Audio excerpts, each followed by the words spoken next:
बिस्मिल्लाहिर्रहमानिर्रहीम। अस्सलाम वालेकुम नाज़रीन, आपका मेज़बान अली हुसैन जी। बड़ी अहम तरीन डेवलपमेंट पाकिस्तान तहरीक इंसाफ ने बिलाखिर बड़ी तारीख का ऐलान कर दिया है और उस तारीख की जो जगह है किस तरीके से शेड्यूल की गई है ये मैं आज आपको बताऊंगा। साथ में इमरान खान साहब ने बड़ा अहम तरीन अडयाला जेल से पैगाम भेजा है।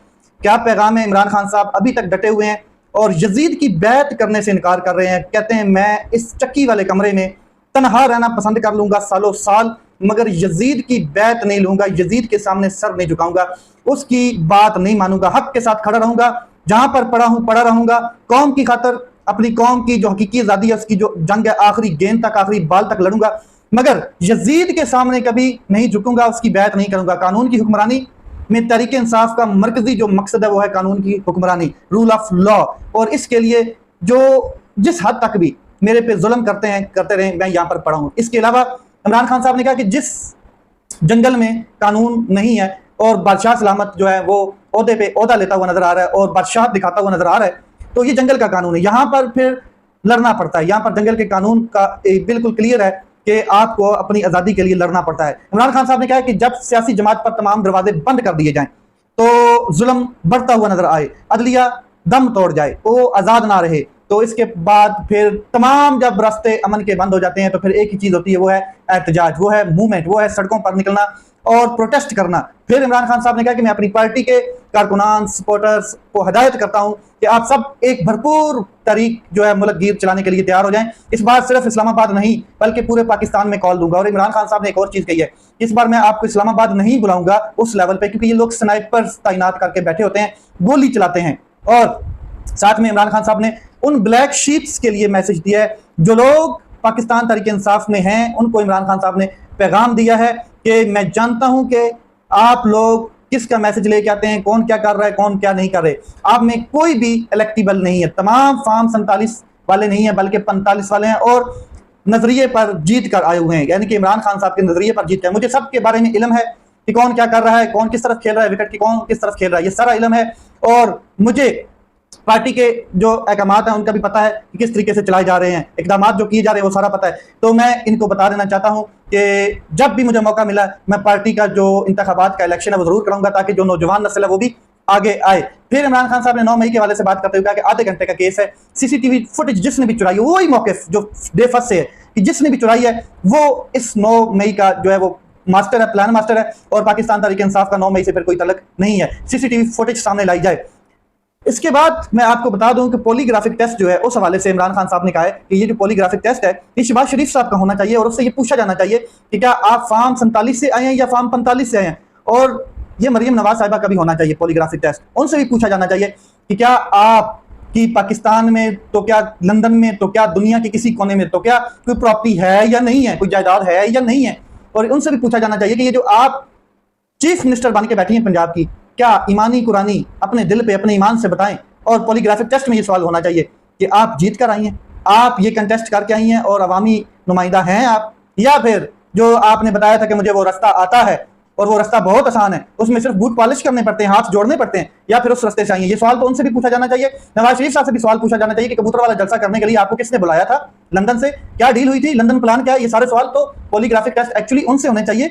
और फिर काजी फायज ईसा साहब से पॉलीग्राफिक टेस्ट होना चाहिए, क्योंकि लियाकत चट्टा जो है उन्होंने कहा था कि जनाब काजी फायज ईसा साहब और इलेक्शन कमिश्नर जो चीफ इलेक्शन कमिश्नर है वो 8 फरवरी के इलेक्शन को रिक करने में सरपरस्ते आला हैं। आगे चलते हैं। इमरान खान साहब ने अडयाला जेल से कहा है कि मैं पाकिस्तान का वज़ीर आज़म हूं जिसके लिए जेल में अलग कैटेगरी होती है किसी भी दुनिया में।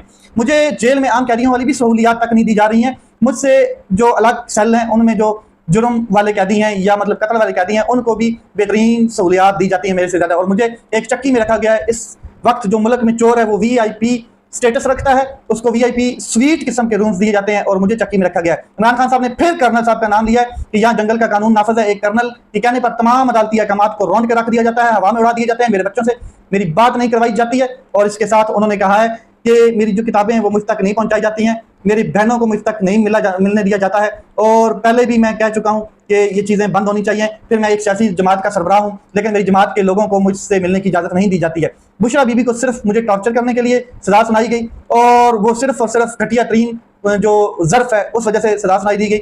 एक हफ्ते में मेरी अहल खाना या वकला से सिर्फ 30 मिनट तक मुलाकात करवाई जाती है। मेरी अहलिया जो है उस पर सिर्फ सहूलतकारी का झूठा इल्ज़ाम है जो अभी तक साबित नहीं हुआ। अब इस्लामाबाद हाई कोर्ट के हवाले से उन्होंने कहा कि इस्लामाबाद हाई कोर्ट के बाहर होने वाले एहतजाज तमाम अपोजिशन अरकान लाजमी शिरकत किया करें। 26वीं तरमीम के बाद अदलिया बिल्कुल मफलूज हो चुकी है, बेअसर हो चुकी है। इस्लामाबाद हाई कोर्ट का चीफ जस्टिस बारहा बातें करता है लेकिन केसेस नहीं लगाता है। सुप्रीम कोर्ट ऑफ पाकिस्तान में मिलिट्री ट्रायल के हक में फैसला देकर अपनी अदालती निज़ाम पर अदम एतमाद किया है। एयरफोर्स ने पाक भारत क्लैश में भारत को भरपूर जवाब दिया और ज़बरदस्त जवाब दिया और पूरी कौम ने भी एयरफोर्स का साथ दिया। मैं जेल में मुकीद हूँ मगर यहाँ पर लोगों ने पाकिस्तान के जवाब में खुशी मनाई। अलकादर ट्रस्ट केस सजा मुअत्तल होने से पहले मैं आपको एक चीज क्लियर कर देता हूं, लगने जा रहा नहीं है, लग चुका है अलकादर ट्रस्ट केस।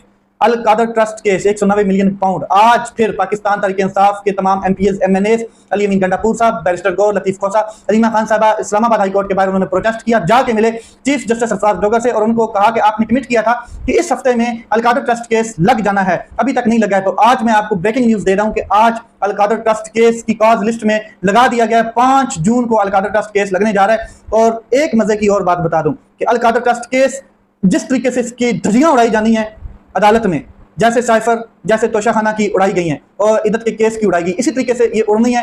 मगर अलकादर ट्रस्ट केस की सजा मुअत्तल होने से पहले तोशाखाना 2 केस में इमरान खान साहब को सुनाई जानी है। फिर अगर वो मुअत्तल हो जाती है तो उससे पहले फिर 9 मई के केसेस में इमरान खान साहब को ऐसे सजा सुना दी जानी है और ये सिलसिला चलता रहना है। इमरान खान साहब फिलहाल जल्द बाहर नहीं आने वाले और इस तरह का कोई रास्ता नजर भी नहीं आ रहा है क्योंकि अदालतें मुकम्मल कंट्रोल्ड हो चुकी हैं और ये सिलसिला पता नहीं कब तक चलता रहना है कि एक केस से उठा के दूसरे में सजा सुना दी जाए।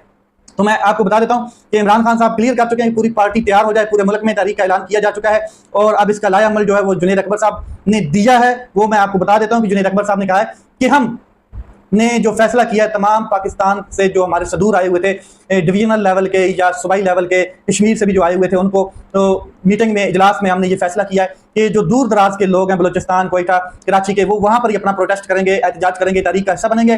और जो इस्लामाबाद पिंडी के लोग हैं वो मारगला जो पहाड़ी हैं वहाँ पर अपने कैंप्स लगाएंगे और सवाबी इंटरचेंज के करीब कैंप लगाया जाएगा जो बंद कर दिया जाएगा और फिर एक ज़बरदस्त कॉल दी जाएगी जो सीधा इस्लामाबाद की जानब आएगी। और ये जो कॉल होगी साहबजादा हमद रजा साहब भी कह चुके हैं, इसके बाद जब अभी तक इस्लामाबाद लोग पहुंचे नहीं होंगे तो काफ़ी चीज़ें हिल चुकी होंगी इस निज़ाम की। ये बड़ी अहम तरीन कॉल होने जा रही है और बहुत बड़ी तहरीक होने जा रही है, ये मैं आपको बता देता हूँ। आगे चलते हैं जी।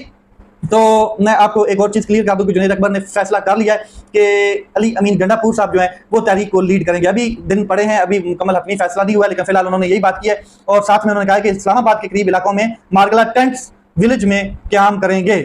जो टेंट विलेज है वहाँ पे अक्सरियत की राय यह है कि कोयटा, कराची या पंजाब के लोग इस्लामाबाद ना आए। जिस दिन इस्लामाबाद एहतजाज धरना होगा उसी दिन मुल्क भर में एहतजाज होगा। इस्लामाबाद में धरना देते हैं और देते रहेंगे तो मुल्क भर के शहरियों में धरना दिया जाएगा।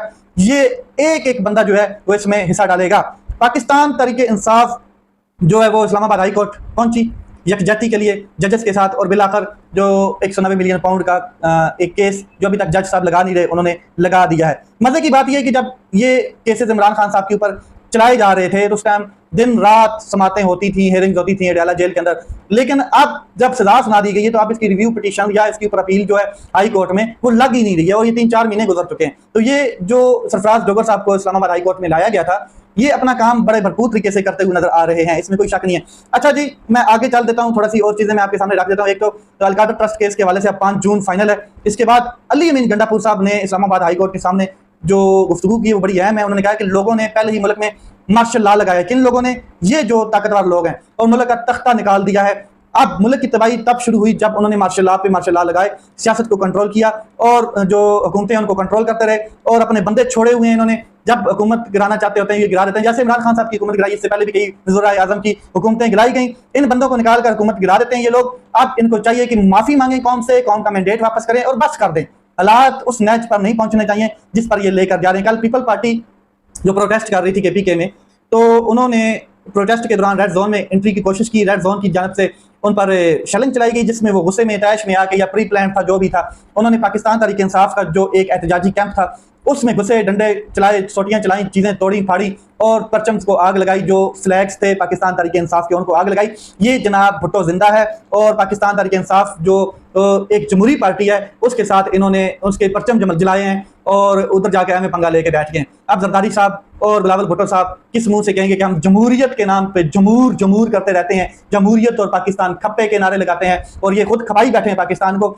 जिस तरीके से इन्होंने रिएक्ट किया है ये कोई तरीका कार नहीं। अपने वर्कर्स को समझाना चाहिए कि जब आप अपना एक स्टैंडर्ड लेवल का प्रोटेस्ट कर रहे हैं 300-400 लोगों के साथ तो अपनी डायरेक्शन में करें आप दूसरी जो प्लेटें हैं उनमें ना झांकें। आगे चलते हैं जी, मजीद मैं आपको क्लियर कर देता हूँ कि जो अलीमा खान साहब हैं उन्होंने कहा है कि हमें धमकियां आती हैं कि इमरान खान को हम अंदर ही खत्म कर देंगे, इमरान खान की गाड़ी उलट जाएगी, आपकी गाड़ी उलट जाएगी। हम डरते नहीं हैं, हम बिल्कुल नहीं डरते। वो जो खौफ, वो डर है, वो खत्म हो चुका है। आपको हमारे भाई से क्या मसला है हकीकत में, आए बताएं, चाहे वो आजम नजीर तारड़ है, भूल ग्रुप है, कोई भी है, आए हमें बताएं। हम यहाँ पर बैठे होते हैं कि आपको मसला क्या चाहिए आपको कि इमरान खान साहब वो चीज़ छोड़ दें और आप उनको रिहा कर देंगे। आपके जो पीछे बैठे हैं हैंडलर्स, आप जिनके सहूलतकारी कर रहे हैं, ये सब चीज़ें हम जानते हैं। आए हमारे साथ बहस पर बैठे और हमें बताएं कि आपको मसला क्या है। तो ये बड़ी पेशकश भी है एक किस्म की। दूसरा, आज मैं आपको क्लियर कर दूं कि लाहौर हाई कोर्ट में 9 मई के हवाले से भी केसेस की समाअत थी। बैरिस्टर सफदर सलमान जो हैं वो भी वहाँ पर मौजूद थे और उन्होंने जो जब समाअत शुरू हुई, जज साहब को कहा कि ये जो प्रोसिक्यूशन है ये तो माइक पकड़ते ही तारीख मांग लेते हैं,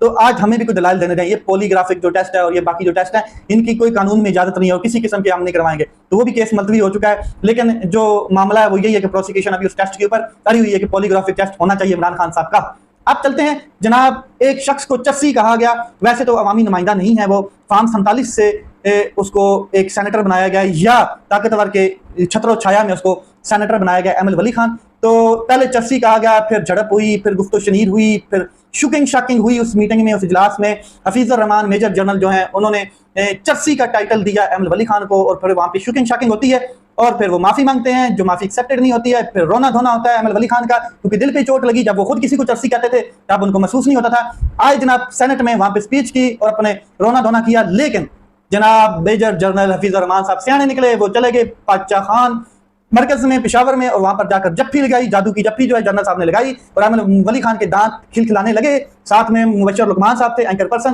तो जब उनकी दंदियां निकली तो समझ आ गया कि उन्होंने माफी कबूल कर ली। ये जफ्फी जादू की जब जनरल साहब की लगी तो इस जफ्फी के बाद फिर पप्पी का भी दिल तो किया होगा, लेकिन उन्होंने दी नहीं। मैलू साहब की पप्पी कौन लेगा, या वो देगा भी तो कौन लेगा। लेट्स सी, आगे चलते हैं, मामला किस तरफ जाते हैं। सुप्रीम कोर्ट ऑफ पाकिस्तान में कॉन्स्टिट्यूशनल बेंच 11 रुकनी बेंच है, समाअत कर रहा है पाकिस्तान तहरीक इंसाफ की जो सीटें हैं, जो रिजर्व सीटें हैं उनके हवाले से, और ये जमरात तक यानी कि 29 मई तक ये पोस्टपोन कर दिया गया है। लाइव समाअत चल रही है, मोस्टली चीजें आपके सामने आ रही हैं। 2 जजेस हैं जो डिफेंड करते हुए भी नजर आ रहे हैं और जो ये तासब देते हुए भी नजर आ रहे हैं कि ये पाकिस्तान तहरीक इंसाफ और सुन्नी इत्तेहाद की जो नशिस्तें हैं बनती नहीं हैं। एक जस्टिस मुसरत हिलाली साहिबा हैं और दूसरे जमाल खान मंदोखेल साहब हैं। जमाल खान मंदोखेल साहब जो अपना पिछला ऑर्डर है, जो फैसला है, उसको भी डिफेंड करते हुए नजर आ रहे हैं। तो यहाँ पर वकील जो हैं फैसल सदीकी साहब, जो सुन्नी इत्तेहाद काउंसिल के वकील हैं, वो दलाइल दिए जा रहे हैं, आगे दलाइल जारी रखेंगे। उनको 2-3 बार टोका जा रहा है, बीच में काफी बार टोका गया है कि हमें ये चीज क्लियर कर दें, हमें वो चीज, हालांकि वो मेन मुद्दे पे आने की कोशिश करते हैं, फिर उनको टोक लिया जाता है। तो मामला अभी भी उधर ही है। मैं आपको बताता हूँ मामला किधर है। 13 जनवरी जो काजी फायद ईसा की सरबराही में बेंच का इंतखाबी निशान जब वापस लिया गया था, इमरान खान साहब बल्ले का निशान जब वापस लिया गया था, सुप्रीम कोर्ट का ये जो फैसला था ये आज भी सुप्रीम कोर्ट ऑफ पाकिस्तान के गले की हड्डी बना हुआ है। पहले काजी फायदी साहब वजाहत देते रहे कि हमने इंट्रा पार्टी इलेक्शन केस देखा था जिस पर सिर्फ निशान वापस हुआ, पार्टी वजूद में थी। फिर जस्टिस मुसरत हिलाली साहिबा जो हैं, जो उस वक्त बेंच का हिस्सा थी, वो भी यही वजाहतें देती रहीं और आज जस्टिस जमाल खान मंदोखेल यही वजाहत दे रहे हैं कि ऐसा फैसला फिर देना ही नहीं चाहिए था कि पार्टी वजूद में थी, बल्ले का निशान छीन लिया गया। फिर इलेक्शन कमीशन जनाब आपके सामने फरीक बन के खड़ा हो जाता है, एक सियासी पार्टी बन के खड़ा हो जाता है। ऐसा फैसला नहीं देना चाहिए था जिसकी पूरी जिंदगी आप वजाहतें करनी पड़ जाएं। हकीकत यह है कि 13 जनवरी का फैसला मखसूस नशिस्तों समेत मुख्तलिफ सियासी तकनीकी झगड़ों की जड़ है, जिसको खत्म हो जाना चाहिए और जिसकी तमाम सीटें हैं उनको दे देनी चाहिए, जिस सियासी जमात का हक बनता है। और ये जो सीटें ये पाकिस्तान तहरीक इंसाफ का हक बनता है। मैं आगे चलता हूँ। आपने वैसे तो लाइव सारी बात सुनी है, देखी है और किस तरीके से जजेस ने अपना कंडक्ट शो किया है। दूसरा बड़ा अहम केस लगा हुआ है जजेस की सीनियरिटी के हवाले से। इस्लामाबाद में जो जजेस ट्रांसफर किए गए और मुख्तलिफ हाई कोर्ट्स में, इसके अलावा जो जजेस की सीनियरिटी है वो मामला बड़ा, और दूसरा ट्रांसफर का जो मामला है कि क्या जो ट्रांसफर किया गया है ये मुस्तकिल ट्रांसफर है या फिर मुस्तकिल ट्रांसफर करने के पास जो जज होता है। फॉर एग्जाम्पल मिसाल भी दी गई कि सरफराज जोगर साहब जब पिछली अदालत में थे तो 15वें नंबर पे सीनियरिटी थी, यहाँ पर आके वो चीफ जस्टिस बन के 1 नंबर पे सीनियरिटी पे आ गए, तो ये कानून में इसकी जगह नहीं है। बल्कि अटॉर्नी जनरल साहब दलाल देते हुए नजर आ रहे हैं और कोशिश करते हुए नजर आ रहे हैं कि जो हमने झुरलू फेरा है, जो हुकूमत और ताकतवर ने मिलकर गंद किया है, उसको किसी न किसी तरीके से ढक दिया जाए। लेकिन जस्टिस नईम अगवान और बाकी जजेस की आंखें खुली हुई हैं और ये कानून और आइन के मुताबिक फैसला। अब इनमें से एक फैसला जो है 26वीं आईनी तरमीम के बाद जजेस की सीनियरिटी वाला, और अगर ये फैसला हुकूमत के हक में आता है तो फिर इमरान खान साहब और उनकी जो पार्टी के केसेस हैं वो तो वैसे पहले ही रुले हुए हैं, मजीद रुल जाएंगे। और अगर मखसूस नशिस्तों का फैसला हुकूमत के हक में आता है तो 26वीं आईनी तरमीम के बाद 27वीं आईनी तरमीम होने जा रही है और ये इतनी खतरनाक आईनी तरमीम होगी कि जितना निज़ाम इसको लपेट लिया जाएगा ताकतवर के, छत्रो छाया में फुल कंट्रोल्ड। फिर 20 साल अगले हुकूमतें करेंगे और 20 साल ताकतवर घोड़े दौड़ाएगा। अपना ख्याल रखें, अपने भाई के चैनल का ख्याल रखें। पाकिस्तान जिंदाबाद।